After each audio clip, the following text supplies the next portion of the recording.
Most people don't realize this. The person who hurts you the most is rarely the strongest one in the room. In fact, hurtful people usually follow a pattern. And once you see that pattern, they lose their power over you. Let me ask you something. Have you ever walked away from a conversation replaying it over and over in your head, wondering what you should have said, feeling angry, small, or disrespected? And the worst part? The other person has already moved on while you're still carrying the weight. That's not an accident. That's how control works. Here's the uncomfortable truth. Hurtful people don't hurt others because they're confident. They do it because it works, because reactions give them leverage, because emotions give them access. And once someone has access to your emotions, they have influence over your decisions, your energy, and your peace. But what if I told you there are 3 shifts, simple, disciplined, and powerful, that can completely change how people treat you? Not by fighting, not by explaining, not by proving anything, by becoming untouchable. This isn't about being cold. It's not about shutting down. And it's definitely not about revenge. It's about understanding human behavior so well that hurtful people no longer confuse you, shake you, or slow you down. Because when you stop reacting the way they expect, when you stop playing the role they assigned you, something interesting happens. They lose interest, they lose control, and you get your power back. Stay with me, because what you're about to hear isn't what most people want to do, but it's what emotionally strong people always do. One of the most important realizations you will ever have in your life is this. When someone tries to hurt you, they are not defining you. They are exposing themselves. And yet, most people miss this truth. They internalize the damage. They absorb the words. They carry the weight as if it belongs to them. It doesn't. Hurtful behavior is not strength. It's not confidence. It's not authority. It is a signal that something inside that person is fractured, unsettled, or unresolved. People who are secure don't need to diminish others. People who are grounded don't need to manipulate. People who respect themselves don't seek power by causing emotional pain. Think about it. When someone is calm, fulfilled, and emotionally regulated, they don't go around attacking, mocking, or belittling others. They don't provoke reactions for entertainment. They don't need to win every conversation. Hurtful people do those things because they are trying to control the environment. And control is often a substitute for inner peace. The problem is not that hurtful people exist. The problem is how often we make their behavior mean something about us. We start questioning our worth. We wonder if we're too sensitive, too quiet, too much, or not enough. We replay the moment in our head, dissecting every word, every expression, every pause. And in doing that, we give their behavior power it never deserved.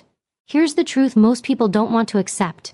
If someone can trigger you easily, they can influence you deeply. That's why emotionally undisciplined people look for reactions. Your anger, your sadness, your defensiveness, those are currencies to them. They validate their sense of importance.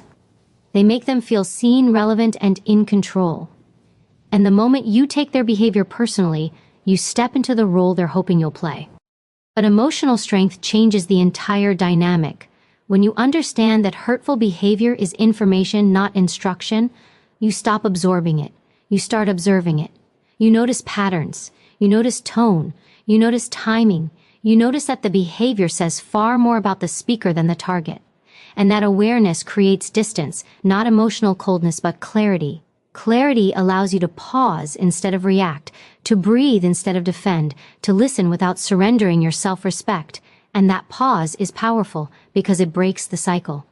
Hurtful people expect resistance or collapse. They expect you to fight back or fold. They don't expect you to stay composed and unmoved. And here's where most people get confused. Not reacting doesn't mean agreeing. It doesn't mean you're weak. It means you're disciplined. It means you understand that not every comment deserves a response, and not every provocation deserves your energy. Silence, when chosen intentionally, is not avoidance. It's control. The strongest people in the room are rarely the ones speaking the most. They're the ones who know exactly who they are and don't feel the need to prove it.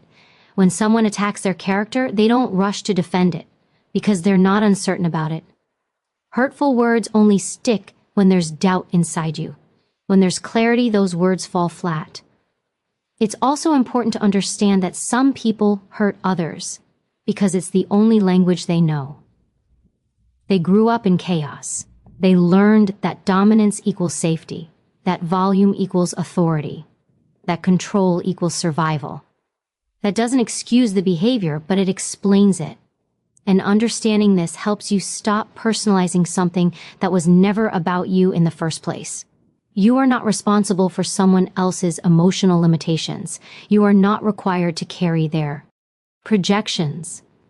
When someone lashes out, criticizes unfairly, or tries to make you feel small, they are often fighting something internal that has nothing to do with you. You just happen to be nearby. That's why emotionally mature people don't rush to label themselves when they're mistreated.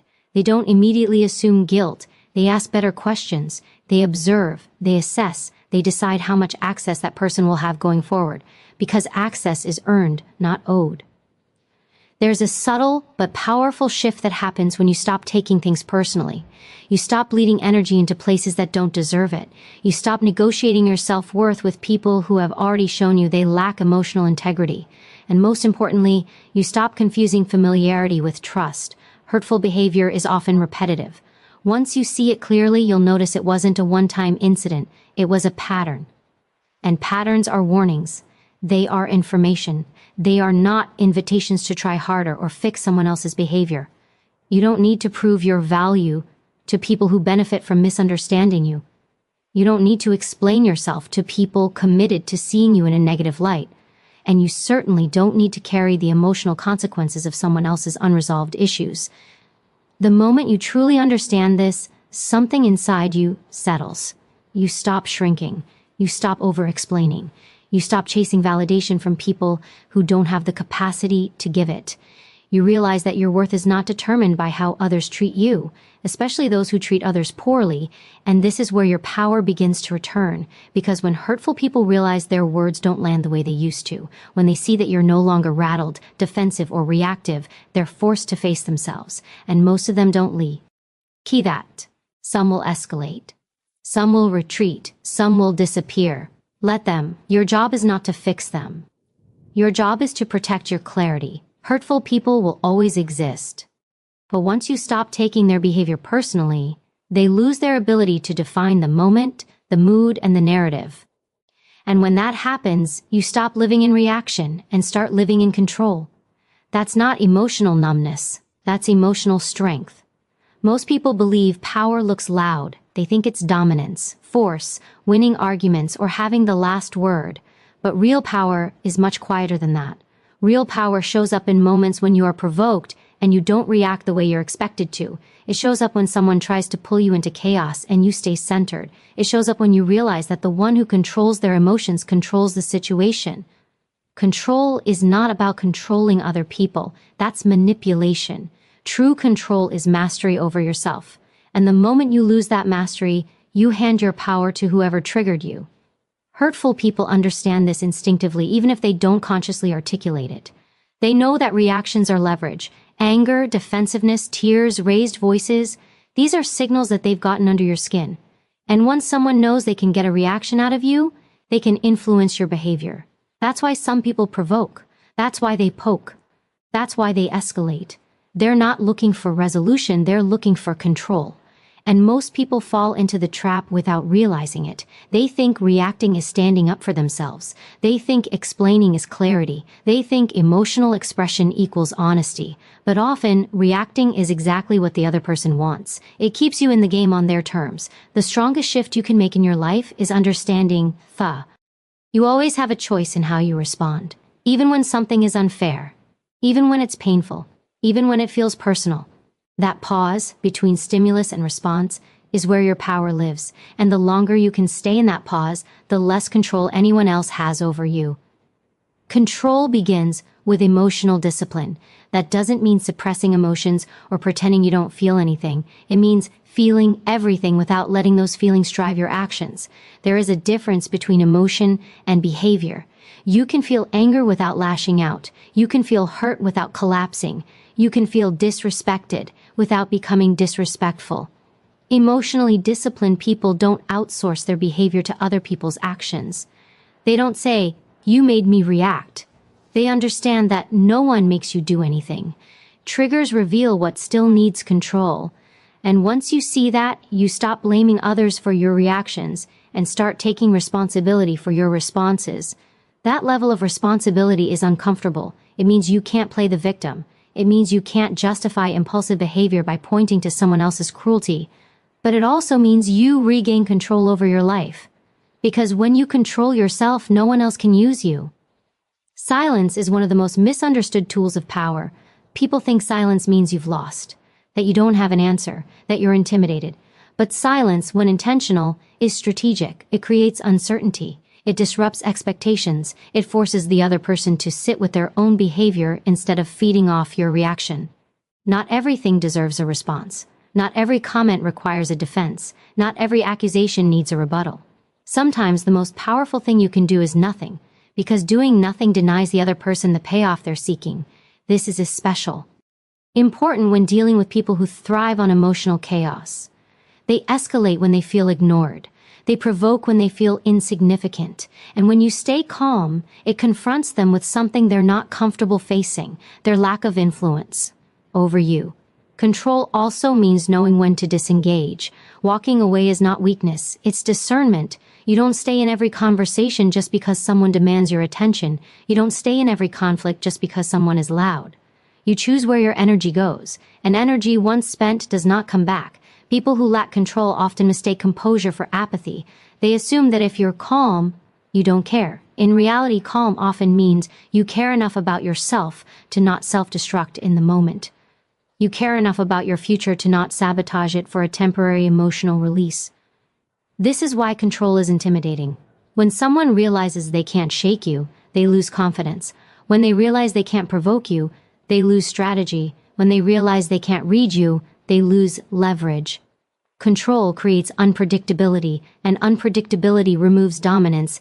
But control doesn't mean tolerance. You can be calm and still be firm. You can be composed and still set boundaries. You can be silent and still walk away. Control doesn't erase action, it refines it. It ensures that when you act deliberately, not emotionally. There's also a deeper layer to control that most people overlook: controlling your internal narrative. The story you tell yourself after an interaction matters more than the interaction itself. If you replay the moment over and over, criticizing yourself or fantasizing about what you should have said, you're still giving that person power. Control means choosing when to stop the mental loop, choosing when to redirect your focus, choosing not to live rent-free in someone else's behavior. This takes practice. Control is a skill, not a personality trait. You build it through repetition, through small moments where you choose restraint over impulse. And over time, those moments compound. You become harder to manipulate, harder to provoke, harder to derail.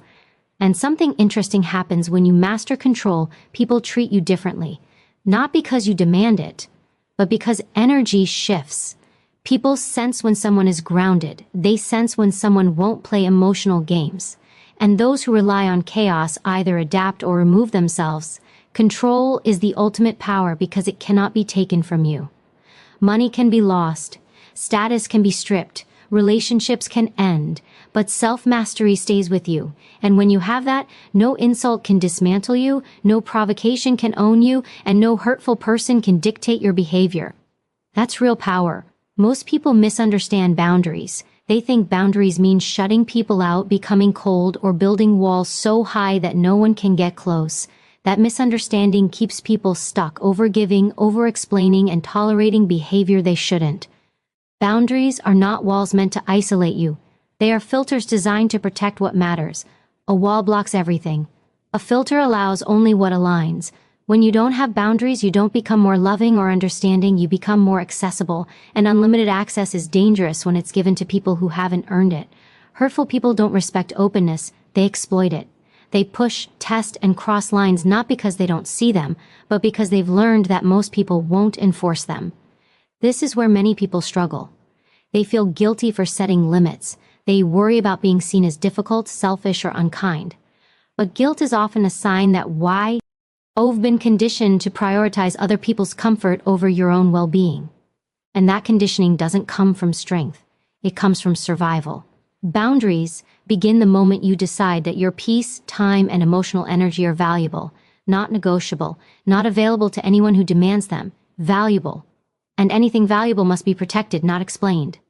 One of the biggest mistakes people make is believing boundaries require lengthy conversations or emotional justifications. They don't. The more you explain, the more you invite debate, and debate gives people room to negotiate limits that were never meant to be negotiated. Clarity does not argue, it states, calmly, firmly. Once, a simple that doesn't work for me is a boundary.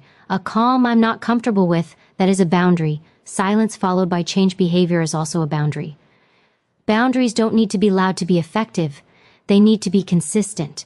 Hurtful people often react strongly when you set boundaries, and that reaction tells you everything you need to know. People who respect you will adjust. People who benefit from your lack of boundaries will resist.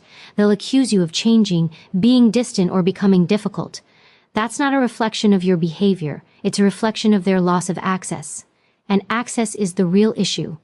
Boundaries regulate access. They decide who gets your time, your attention, your emotional availability. Without boundaries, people can drain you without consequence. With boundaries, you observe how people respond to limits, and their response becomes information. Someone who respects your boundary, even if they don't like it, is showing emotional maturity. Someone who dismisses, mocks, or ignores your boundary is showing you they don't respect you. And once you see that clearly, you stop trying to convince them otherwise. Another impo. Artant truth, boundaries don't change other people. They change your position. They shift you from reacting to deciding, from enduring to choosing. You stop asking, how do I make them treat me better? And start asking, do they deserve continued access to me? That shift is powerful because it removes desperation. You're no longer bargaining for respect, you're requiring it. Many people fear boundaries because they're afraid of loss of relationships, loss of approval, loss of belonging. But the reality is this. Boundaries don't cause you to lose healthy relationships. They expose unhealthy ones. And what you lose when you set boundaries was never stable to begin with. There's also a deeper layer to boundaries that people overlook. Boundaries are not just about others, they're about you. They define what you will and will not tolerate. They guide your behavior when someone crosses a line, because a boundary without follow-through is just a request. This is where discipline matters.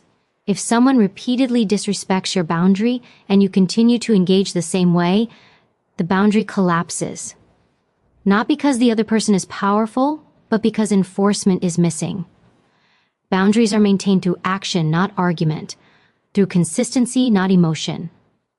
Sometimes enforcement looks like less access, shorter conversations, less availability, more distance, not out of anger, but out of alignment. You're not punishing, you're adjusting. And here's something important to understand. Boundaries don't require confrontation. You don't need to announce every limit. Sometimes the strongest boundary is the one you implement quietly. You stop explaining. You stop overgiving. You stop showing up where you're not respected. Your behavior changes, and that change speaks louder than words.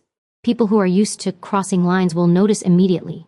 Some will test, Some will try to pull you back into old patterns. Others will fade away. Let them. Boundaries reveal who is meant to stay. There is a misconception that kindness means endless tolerance. It doesn't. Kindness without boundaries becomes self-betrayal. Respecting yourself teaches others how to treat you, not through lectures, but through standards. And standards. Donnet beg, when you operate with clear boundaries, you become emotionally safer, not just for yourself, but for others. Healthy people feel more secure around someone who knows their limits. There's clarity, there's predictability, there's trust. Chaos thrives in the absence of boundaries. Stability grows where boundaries are respected. Over time, boundaries change how you see yourself. You stop feeling resentful because you're no longer overextended. You stop feeling used because you're no longer available without intention.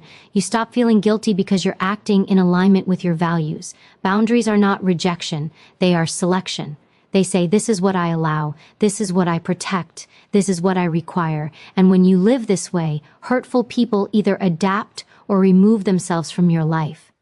Either outcome is a win, because boundaries are not walls that isolate you. They are filters that protect your peace, preserve your energy, and ensure that only those capable of respect are allowed close. That's not distance. That's discernment. Pain is unavoidable. No matter how careful you are, no matter how kind, disciplined, or self-aware you become, pain will find its way into your life. Disappointment, betrayal, rejection, loss. These experiences are part of being human. But while pain is inevitable, What you do with it is not. Pain can weaken you, or it can refine you. And the difference between those two outcomes is not luck, personality, or circumstance. It's choice. Most people try to escape pain. They distract themselves from it, numb it, or bury it under productivity, entertainment, or emotional avoidance. Others let it consume them. They replay it endlessly, allowing one painful experience to shape their identity and worldview. Both approaches lead to the same place, stagnation. Because pain that is avoided or indulged is pain that controls you. Strength is built differently.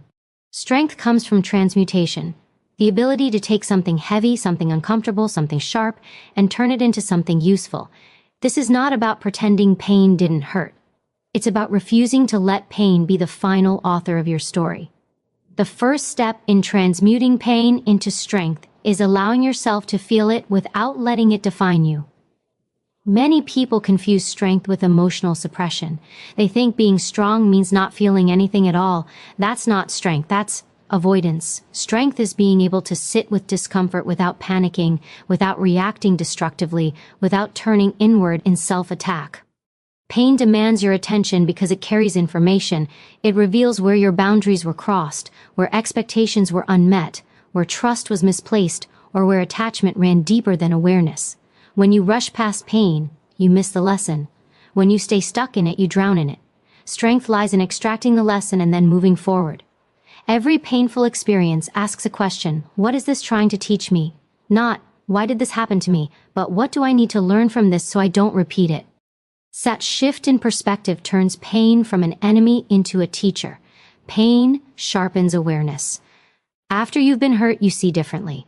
You notice patterns you once ignored. You recognize red flags you once excused. You hear tone more clearly. You feel misalignment faster. This heightened perception is not bitterness, it's discernment. And discernment is a form of strength. People who have never faced pain deeply often lack this awareness. They trust too easily, tolerate too much, and misjudge character. Pain, when processed correctly, upgrades your internal radar. It makes you less naive without making you cynical. Another way pain becomes strength is through emotional endurance. Pain stretches your capacity to tolerate discomfort without collapsing. It teaches you that you can survive moments you once thought would break you, and once you realize that, fear loses some of its power over you.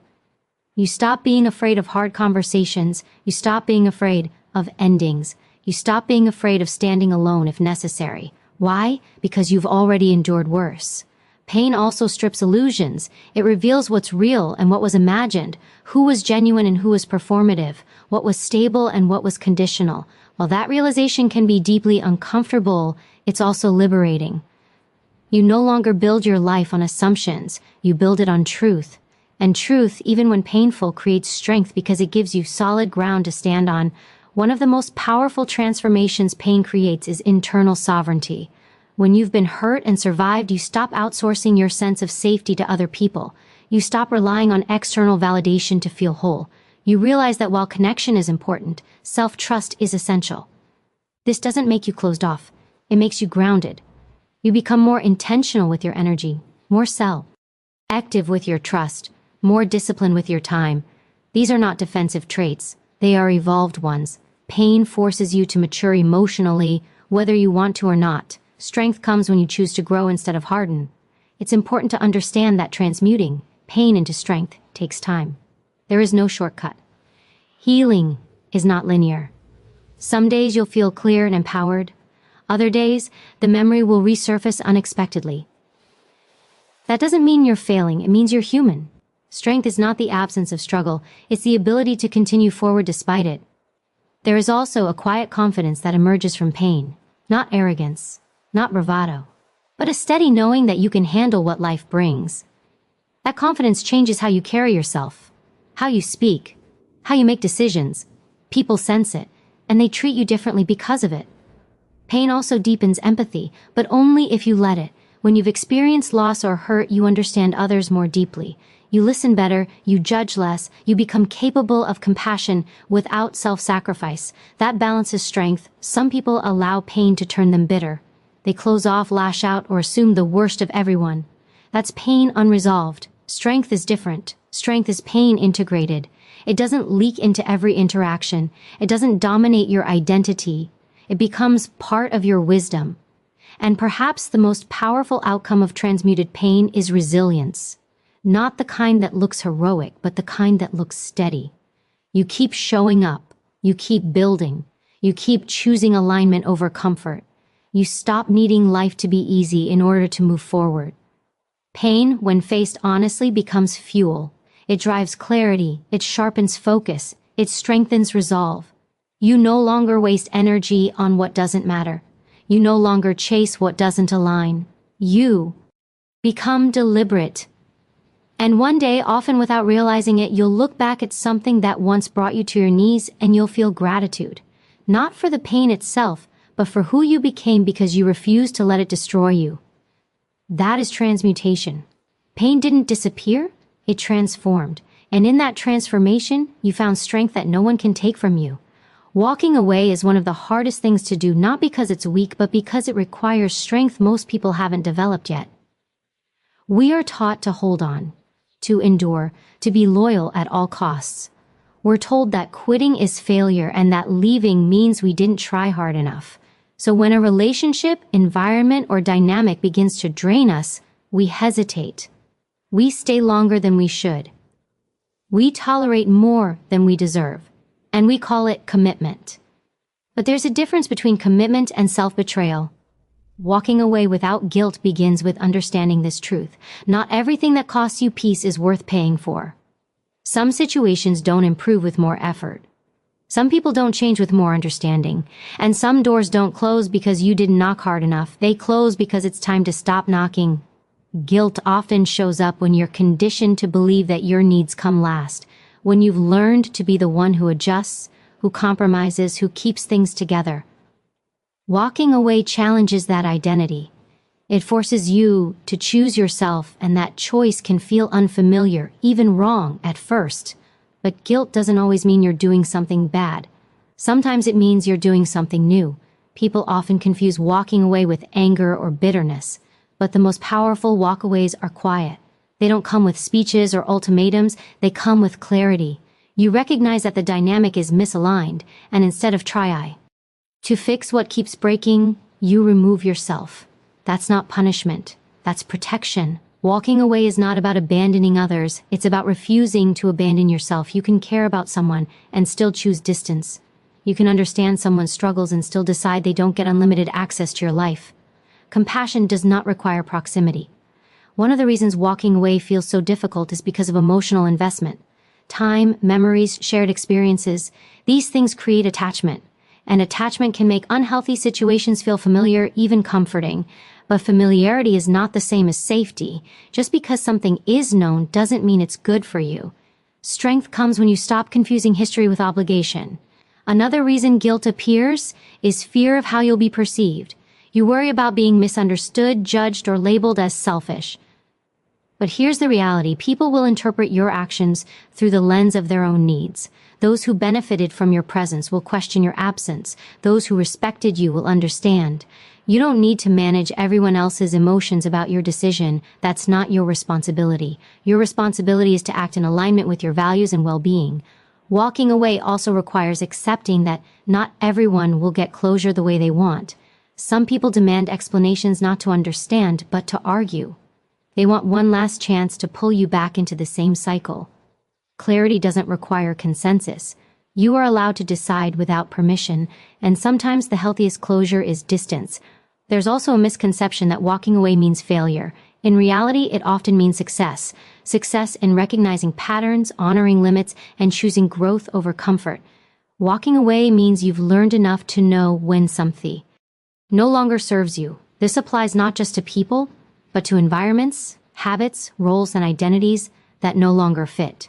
You outgrow things. That's not betrayal, that's evolution. Walking away without guilt means letting go of the fantasy that things will change if you just stay a little longer. It means accepting reality as it is, not as you wish it to be. That acceptance is painful, but it's also freeing. You stop wasting energy trying to extract something from a situation that no longer has anything to give. There's a quiet strength in choosing peace over persistence, in choosing space over struggle, in choosing self-respect over familiarity. You don't need dramatic exits or burning bridges. You simply stop showing up where you're not respected, valued, or safe. And when you do walk away, you may feel an emptiness at first. That space can feel unsettling because it's unfamiliar. But that space is where healing begins. It's where clarity returns. It's where your nervous system can finally rest. It's where you remember who you are without constant tension. Over time, guilt gives way to relief. You start sleeping better, thinking clearer, feeling lighter. You realize that peace is not boring, it's restorative, and that you don't have to earn the right to protect it. Walking away also teaches others how to treat you, not through threats or demands, but through standards. When you leave a situation that crosses your limits, you send a message not just to them, but to yourself. You reinforce the belief that you matter, and that belief changes everything. There will be moments when you question your decision, when nostalgia creeps in, when you remember the good times and minimize the bad. That's normal. Memory is selective. Strength is remembering the whole picture. You didn't walk away because it was easy. You walked away because staying was costing you too much. And finally, walking away without guilt means trusting yourself. Trusting that you made the best decision with the information you had. Trusting that choosing peace is not weakness. Trusting that your future deserves more than constant emotional labor. Not every ending needs an explanation. Not every goodbye needs an audience. Not every door needs to stay open. Sometimes the most powerful move you can make is to walk away. Calmly, quietly, and without guilt, knowing that choosing yourself is not selfish. It's necessary. Here's the truth that ties everything together. You don't become strong by avoiding hurtful people. You become strong by mastering how they affect you. Life will always introduce you to difficult personalities, unfair situations, and moments that test your emotional discipline. You don't get to choose whether those moments appear, but you always get to choose who you become because of them. When you stop taking hurtful behavior personally, you reclaim your identity. When you control your reactions, you reclaim your power. When you set boundaries, you reclaim your peace. When you turn pain into strength, you reclaim your growth. And when you walk away without guilt, you reclaim your future. This is what emotional maturity looks like. Not loud, not reactive, not desperate to be understood. It's calm, grounded, selective, intentional. You don't need to prove anything to anyone who benefits from misunderstanding you. You don't need to fight every battle to win your life. And you don't need permission to protect your peace. The strongest people aren't untouched by pain. They're trained by it. They don't harden. They sharpen. They don't chase closure. They choose clarity. They don't beg for respect. They require it. So the next time you encounter someone who tries to hurt you, remember this. Their behavior is a test, not of your worth, but of your discipline. Pass the test. Stay calm, stay clear, stay in control, because when you master yourself, no one else ever can.